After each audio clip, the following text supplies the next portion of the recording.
Addiction rarely announces itself with a single catastrophic moment. It advances by degrees. What begins as curiosity or temporary relief can slowly reorganize a life around a substance or a behavior until that life is barely recognizable. The progression is often described in 7 levels. These are not rigid scientific laws or an inevitable sentence. They are a common pattern observed across substances and behavioral addictions. Recognizing the pattern is useful, but recognition alone is not enough. On the other side of recognition must come practical knowledge of how people actually interrupt and reverse the process. Most people who try a substance or behavior never reach the later levels. Many who do later recover, often without formal treatment, when their circumstances, relationships, or sense of meaning change. That fact matters. The first level is initiation, the first exposure driven by curiosity, pressure, stress, boredom, or a prescription. There is usually no compulsion yet.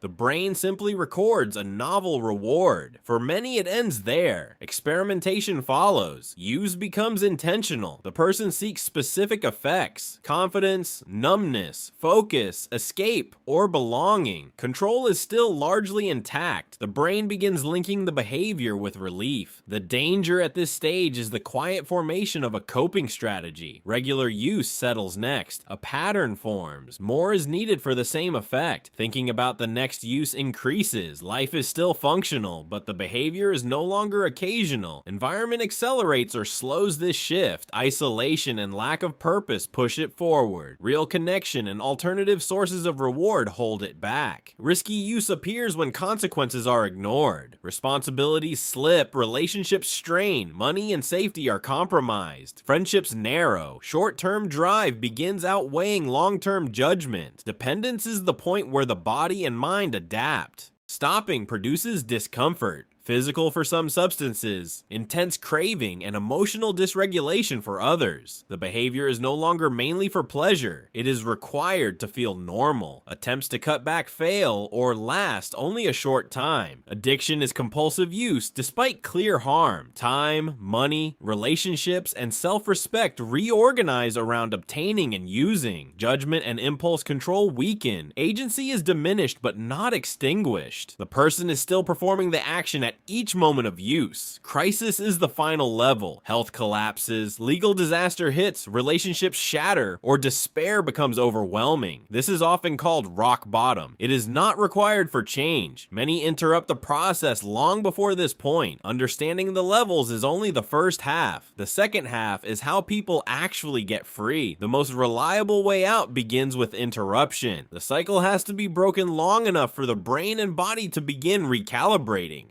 That interruption is rarely achieved by willpower alone in the later levels. It is achieved by changing the conditions that keep the behavior alive. Environment is decisive. Isolation, easy access, unstructured time, and constant cues keep the pattern running. People who recover often rearrange their physical and social world first. They remove the substance or block the easy digital pathway. They change routines so the old triggers no longer land in the same empty space. They put distance between themselves and the people and places that reinforce the behavior. This is not moral purity. It is practical design. The same principle shown in the old rat studies still holds. An impoverished, isolated environment makes the drug or the behavior far more attractive. An environment that offers real connection, purpose, and alternative rewards makes it less necessary. The next layer is replacement. The behavior was solving something. Pain, boredom, loneliness, anxiety, lack of meaning. Simply stopping leaves a vacuum. That vacuum has to be filled with better solutions.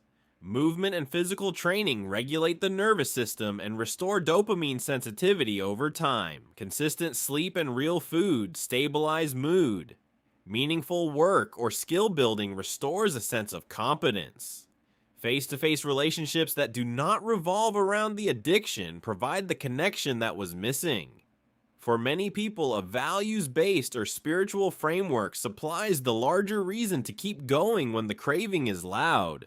Underlying drivers must be faced: trauma, Chronic stress, unresolved grief, and deep isolation are common roots. Pretending the addiction is only a brain disease ignores the fact that the behavior was often an adaptive response to real pain. Addressing the pain through honest conversation, therapy that actually works for the individual, writing, or structured self-examination reduces the need for the old solution. This is slower work than detox, but it is what makes lasting change more likely. Agency has to be rebuilt deliberately. In the later levels, the person has practiced powerlessness. Recovery requires practicing the opposite. Small decisions kept, commitments honored, discomfort tolerated without immediate escape. Tracking the days, telling the truth to one safe person, and refusing the first use even when the urge is strong are all ways of reclaiming the capacity to choose. Relapse is common. It is data, not proof of permanent failure. People who recovered treat it as information about what still needs to change in the environment or in the underlying drivers. Then they start again. Community matters more than most clinical models admit. Isolation is both a cause and a result of addiction. Being around people who have walked the same path and stayed free provides evidence that change is possible and removes the secrecy that feeds the cycle. Formal treatment helps some. Peer groups, sober living, faith communities,